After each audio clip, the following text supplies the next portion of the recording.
C'est l'ouverture de l'édition de l'information de ce jeudi sur le Miroir du Monde Télévision. Merci de nous rejoindre.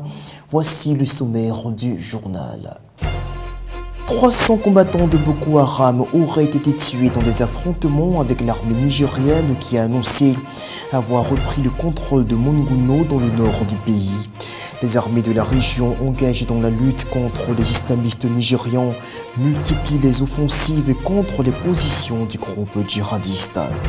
Pendant ce temps, Difa tente de ressusciter près de 2 semaines après l'attaque du groupe islamiste Boko Haram contre cette ville du sud du Niger. Les habitants restés sur place essaient de retrouver une vie normale, mais pas facile quand le contexte est si tendu avec une omniprésence des forces armées. Et en Ukraine, le chef de l'État Petro Poroshenko a demandé hier le déploiement de casques bleus sur la ligne de front et ce au lendemain de la perte des balles CV par ses soldats. Mesdames, Messieurs, bonsoir. Je vous le disais dans les titres, l'étau se resserre autour de la secte islamiste Boko Haram avec l'offensive simultanée des armées de la région contre les positions du groupe terroriste dans le nord et l'ouest du Nigeria. Ce mercredi, l'armée nigériane a annoncé avoir tué plus de 300 combattants djihadistes avec la reprise de la localité de Monguno dans le nord du pays, alors que dans le même temps, les forces camerounaises accentuaient leur offensive sur Fotokol dans l'extrême nord du Cameroun. Niamey et N'Djamena tentent également d'affaiblir les capacités de nuisance de l'organisation islamiste. Le point avec nos confrères d'Euronews. L'armée nigériane assure avoir tué plus de 300 combattants de Boko Haram en reprenant cette semaine la ville de Monguno dans le nord-est du pays. De son côté, l'armée camerounaise focalise son attention sur Fotokol, cette ville proche de la frontière avec le Nigeria que la secte islamiste avait attaquée au début du mois. Fotokol constitue un point névralgique parce qu'il permet de lier 2 grandes zones, l'Afrique de l'Ouest et l'Afrique centrale. Et il y a dans cette localité un pont qui est le principal point de passage obligé pour tous les transits économiques et humains. Et pour ce faire, Fotokol constitue un très grand centre d'intérêt. Les armées des 3 pays ainsi que celles du Niger sont désormais directement impliquées dans les combats contre la secte nigériane qui multiplie les attaques depuis 2 semaines. Le leader de Boko Haram, Abubakar Shekau, promet pour sa part qu'il fera tout pour empêcher le scrutin présidentiel prévu le 28 mars au Nigeria.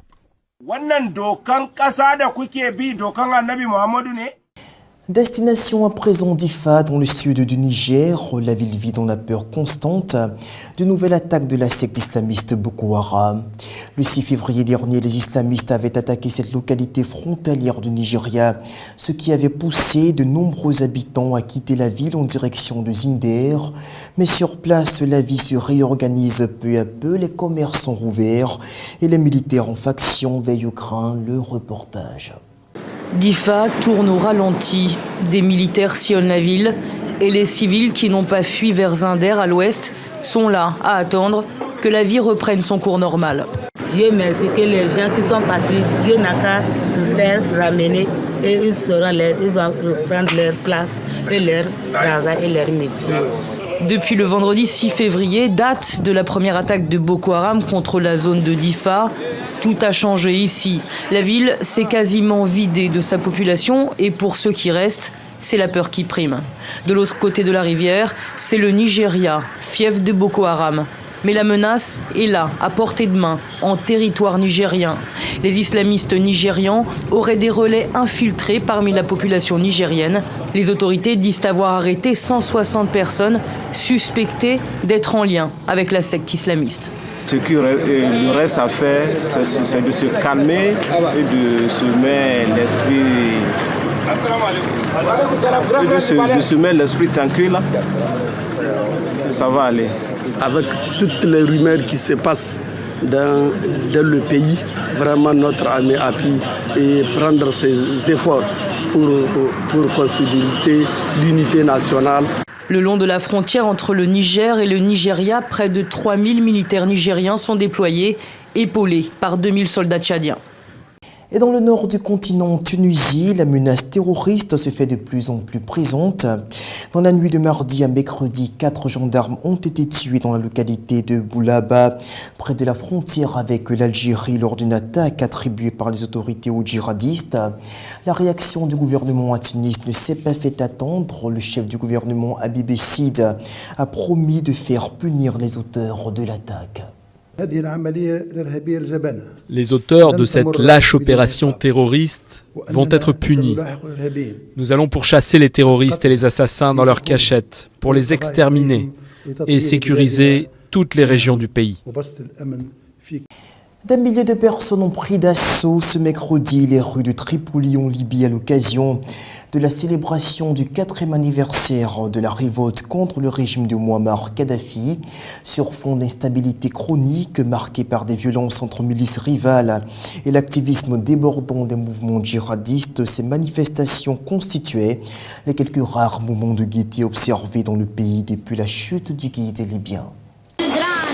Feux d'artifice et pétards, la foule des grands jours s'est déplacée hier sur la place des martyrs de Tripoli pour fêter le 4e anniversaire de la révolution libyenne. Nous sommes venus ici pour fêter la révolution du 17 février, celle qui a vu le peuple libyen mettre fin à la dictature du plus grand tyran et du plus grand criminel de toute la planète.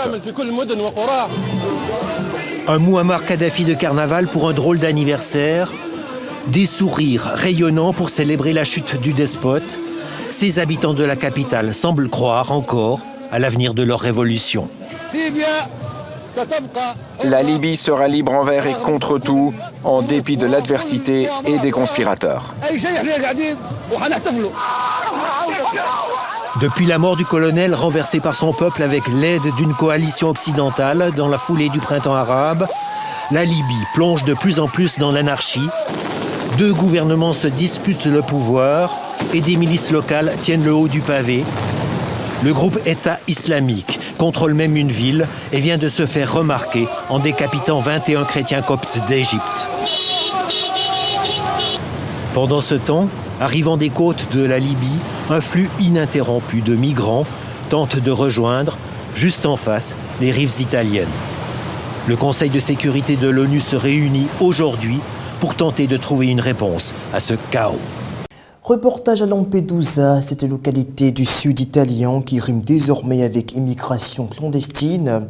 C'est sur ce bout de terre situé aux encablures des côtes africaines que se sont vus débarquer ces milliers de migrants clandestins secourus ces derniers jours par les gardes-côtes italiens. Et pour ceux qui ont réussi à échapper au péril de l'aventure en mer, c'est le grand soulagement, la joie de se retrouver enfin en Europe, juste au bout de leur rêve. Abdenajib est un des 2000 migrants débarqués à Lampedusa ces derniers jours. Ce jeune Somalien a 15 ans et il est heureux d'être arrivé à destination après plus de 2 mois de périple. Kenya, Ouganda, les 2 Soudans pour finir à Tripoli, en proie aux exactions de la branche du groupe État islamique en Libye. C'est la première fois qu'il parle à sa famille depuis qu'il est arrivé. Abdenajib a payé plus de 1000 € pour arriver en Europe. Au bout d'1 jour et demi de traversée en mer, il a été secouru avec 300 autres migrants par les gardes-côtes italiens. Ma mère, elle est dans un camp au Kenya, et ma sœur aussi.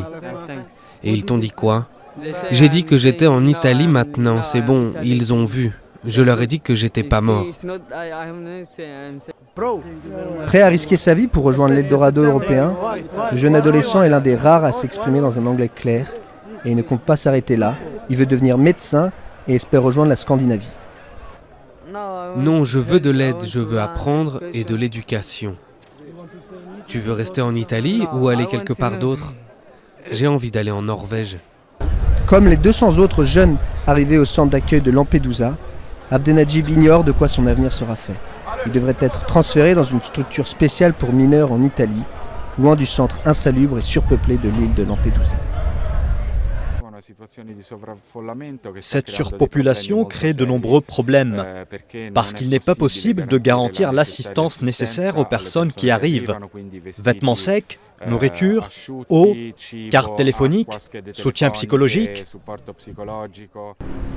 Mais pour Abdenajib et son compagnon de voyage Mahmoud, qu'importe les vêtements mouillés ou les chaussures trop petites, ils sont juste soulagés d'être en Europe, loin de la menace islamiste. Direction la ville d'Al-Koch dans le nord de l'Irak. Ce bourg qui concentre essentiellement des habitants de confession chrétienne est l'un des derniers points de résistance contre l'État islamique dans le septentrion irakien.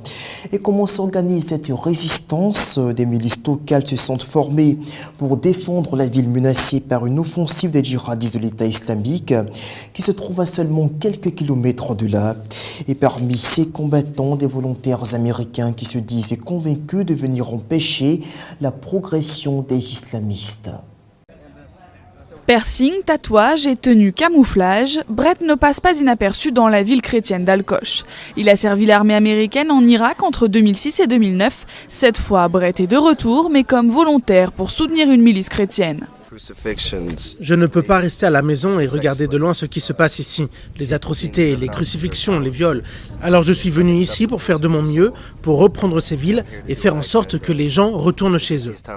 L'un des objectifs de Brett, la création d'une légion étrangère en Irak. Composée d'une centaine d'hommes, la brigade a été formée dans le but de défendre les chrétiens d'Irak des persécutions de l'organisation État islamique. Grâce à ses talents de recruteur, Brett a convaincu 5 autres volontaires américains et britanniques de le suivre. Ils ont tous une expérience militaire et il prétend avoir 20 candidats de plus en attente. La première recrue de Brett est Louis Park, qui a quitté les Marines en décembre. Je suis nourri, armé, vêtu, etc. Mais je paye le prix de tout l'équipement dont j'ai besoin avec mes économies. Parce que je crois énormément en cette cause, je suis désormais prêt à tout sacrifier. On compte 1 200 000 Assyriens en Irak. Cette communauté chrétienne ancestrale a été concentrée par le régime de Bagdad dans la région de Ninive. Elle réclame, comme les Kurdes, une autonomie. Dans la ville d'Al-Koch, la population était de 15 000 habitants, mais en 2014, après la prise de contrôle de la région par le groupe islamiste État islamique, de nombreux habitants chrétiens ont fui la ville de peur d'être pris pour cible par les djihadistes. En septembre dernier, on estimait le nombre de familles restées dans la ville à moins de 300. Direction l'Ukraine où le président Petro Poroshenko a demandé hier mercredi l'envoi de casques bleus dans l'est du pays en vue de garantir l'application du cessez-le-feu signé la semaine dernière entre les belligérants de la crise après la chute de Debaltseve. Les troupes de Kiev ont dû abandonner ce mercredi leur position dans cette localité stratégique après plusieurs semaines de pression de la part des séparatistes qui les tenaient encerclés à l'intérieur de la ville. Petro Poroshenko réclame l'envoi d'un contingent de maintien de la paix sous l'égide de l'ONU dans l'est de l'Ukraine. Déclaration qui intervient quelques heures après la chute de Debaltseve aux mains des rebelles pro-russes. Le président ukrainien s'est rendu ce mercredi à une trentaine de kilomètres de la ville, à Artemivsk, où se sont repliés les soldats ukrainiens qu'il a décorés du titre de héros national.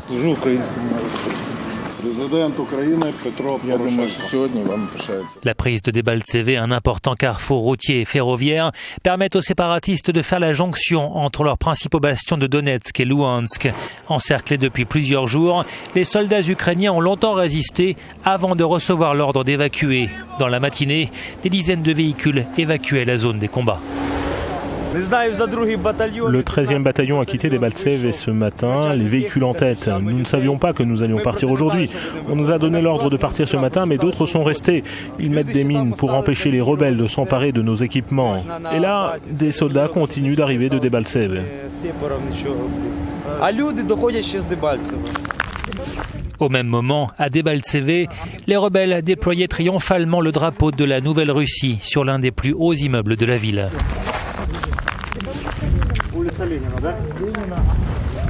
La bataille pour le contrôle de cette ville stratégique a causé de lourdes pertes dans les deux camps.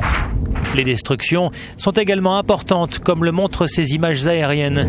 Avant les combats, Debaltseve comptait 25 000 habitants. La plupart ont fui. Il ne serait plus que 5 000. La Grèce a un nouveau président, la personne de Prokopis Pavlopoulos.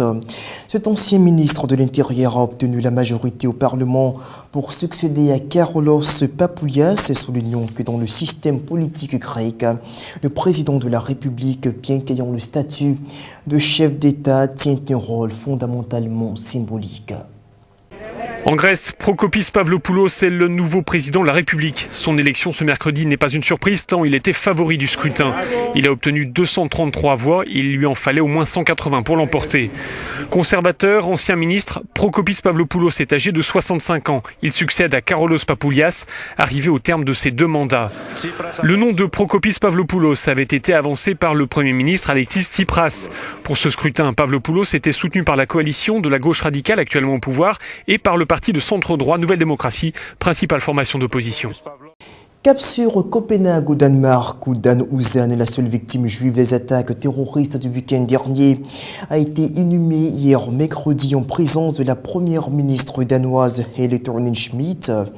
L'homme avait été tué samedi là alors qu'il montait la garde devant une synagogue de la capitale danoise. Le Danemark a enterré ce mercredi son citoyen de confession juive, tombé sous les balles d'un terroriste islamiste la semaine dernière. Un crime qui pose une nouvelle fois la question sécuritaire des Juifs d'Europe. L'enquête progresse et la police du royaume scandinave a confirmé l'identité du tueur, Omar Al-Hussein, un Danois d'origine palestinienne. Il avait 22 ans, a tiré de nombreuses fois sur la façade d'un centre culturel avant d'attaquer une synagogue où il tua un homme de 37 ans. Et les services de renseignement danois se retrouvent sous le feu des critiques. Ils auraient été alertés en septembre d'un risque de radicalisation de l'auteur des attentats. Cette double attaque terroriste ressemble à celle de Charlie Hebdo et du magasin Hyper Cacher, et le Premier ministre israélien a une nouvelle fois signifié aux Juifs d'Europe que les portes d'Israël leur étaient ouvertes. Une déclaration critiquée par des représentants de la communauté juive danoise. Ils disent ne pas vouloir céder à la terreur et qu'en aucun cas ils ne fuiront leur pays, le Danemark. Seulement quelques heures après la cérémonie de recueillement au cimetière juif de Sarre-Union, la France apprenait dans la matinée d'hier la profanation de notre cimetière, cette fois dans le département du Calvados, au nord-ouest de l'Hexagone. Sur place, l'heure est à l'indignation. Les habitants ont du mal à comprendre cet acharnement ignoble contre des lieux sacrés. Il faut dire aussi que notre cimetière a été vandalisé dans le pays. Des dizaines de crucifix retournés et plantés au sol. C'est ce qu'ont découvert, bouleversé les 350 habitants de ce petit village du Calvados. Je ne comprends pas qu'on vienne profaner des tombes comme ça, alors que nos familles sont là à se reposer. Qu'est-ce que ça leur donne de faire ça? Quand vous avez votre enfant qui est enterré juste à côté, là, ça fait mal. Hein. C'est inadmissible de s'attaquer à des morts. Moi, ce cimetière-là, je l'ai entretenu pendant 20 ans. Jamais on n'a rien eu. Les élus locaux sont inquiets car les profanations se multiplient dans le département. C'est le 5e cimetière vandalisé en quelques semaines. Ce qui s'est fait dans les autres cimetières ressemble un petit peu à ce qui s'est fait ici. Des croix, des crucifix qui ont été déplacés, retournés, plantés dans le sol. Depuis ce matin, les techniciens en identification criminelle de la gendarmerie enquêtent pour retrouver les auteurs de ces actes. Et cette vidéo enregistrée par une caméra de surveillance dans une station d'essence du Maine dans le nord des États-Unis.